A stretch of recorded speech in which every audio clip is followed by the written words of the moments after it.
South Africa, کیا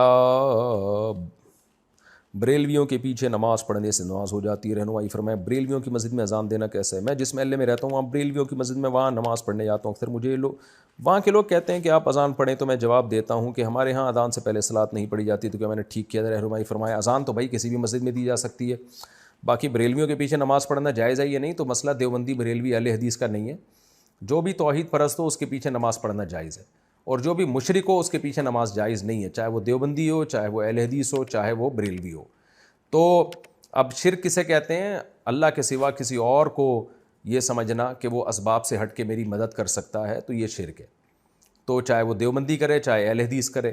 بعض دیوبندی بھی ایسا کرتے ہیں کہ وہ ایسے ان کے عقیدے خراب ہو گئے ہیں کہ وہ شرکی حد تک پہنچے ہوئے ہیں. ایسے پیر و مرشد جاہل ہیں دیوبندیوں میں بھی، کہتے ہیں اپنے آپ کو دیوبندی ہیں، لیکن ان کے یہ عقیدے ہیں کہ نبی صلی اللہ علیہ وسلم جو ہے، ہم جہاں سے آپ کو پکاریں آپ ہماری جواب کا جواب دیتے ہیں اور ہماری پکار پہ لبیک کہتے ہیں. اس طرح کے ان کے بھی عقیدے ہیں. بریلویوں میں بھی ایسے لوگ ہیں، اور شاید اہل حدیث میں بھی ہوں ایسے، لیکن میرا خیال ہے اہل حدیث میں ذرا مشکل ہی ہے اس طرح کے لوگ ہوں. لیکن جاہل پیر جہاں بھی ہوں گے، تو کیونکہ اہل حدیثوں میں تصوف نہیں ہے تو ان میں یہ چیزیں ذرا کم ہیں. لیکن دیوبندیوں میں بھی کم ہیں، لیکن یہ نہیں ہے کہ نہیں ہے.